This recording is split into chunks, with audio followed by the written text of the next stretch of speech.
Moyo wa Amani ulikuwa unapiga kwa kasi huku akitazama ile milango mitatu. Moshi mweusi uliendelea kutoka kwenye mlango uliovunjika, ukisambaa polepole kama kiumbe hai. Sauti ile ya kucheka ilizidi kuwa kubwa, ikijaa chuki na dharau. "Usiogope," mlezi wa milango alisema kwa sauti nzito lakini tulivu. "Hofu ndiyo silaha ya kwanza ya giza." Amani alimeza mate. Jiwe mkononi mwake lilikuwa linaangaza kwa nguvu, kana kwamba lilikuwa linamsukuma afanye uamuzi. "Chagua sasa," mlezi aliongeza. "Kila sekunde unayochelewa, giza linakuwa na nguvu zaidi." Amani alifunga macho kwa muda mfupi.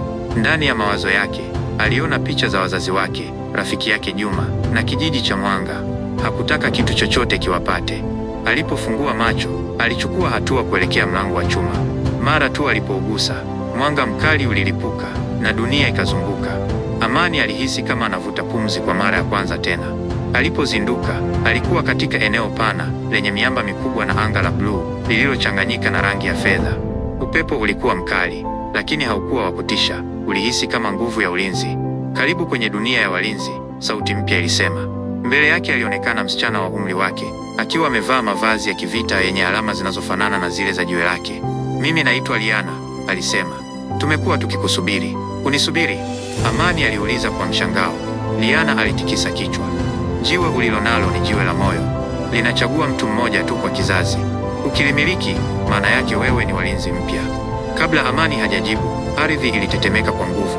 Kutoka mbali, kivuli kikubwa kilianza kuonekana, kikisogea kwa kasi. Uso wa Liana ukabadilika. "Amevuka mpaka. Mharibifu anakuja." Kutoka ndani ya vumbi na moshi, alitokea kiumbe mrefu aliyezungukwa na giza. Macho yake yalikuwa mekundu kama moto unaowaka. Amani alihisi baridi kali moyoni. "Hivyo basi," sauti ya kiumbe ilisema, "ndiye mrithi mpya wa jiwe." "Yeye ni nani?" Amani aliuliza kwa sauti ya chini.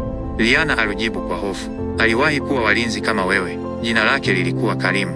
Lakini alisaliti kila kitu." Karimu alicheka kwa dharau. "Nilichagua ukweli. Nguvu ya giza haina mipaka." Ghafla kivuli chake kilitanuka, kikaanza kusogea kuelekea Amani. Miguu ya Amani ilitetemeka, lakini jiwe lake likang'aa kwa mwanga mkali, likaunda ngao ya mwanga mbele yake. Alishangaa. "Ninawezaje kufanya hivi?" Liana alipaza sauti. "Usipigane kwa hasira. Pigana kwa sababu ya unacholinda."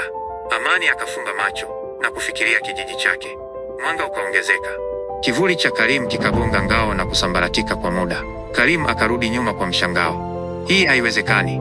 Lakini kabla mapambano hayajaisha, mlango wa giza ukafunguka nyuma yake. "Huu ni mwanzo tu," Karim alisema kabla ya kutoweka. Ukimya mzito ukatawala. Amani alianguka magotini, akipumua kwa nguvu. Liana akamkaribia na kumsaidia kusimama. "Umefanya vizuri," alisema. "Lakini vita halisi bado haijaanza." Mbali kidogo, mlezi wa milango alitokea tena.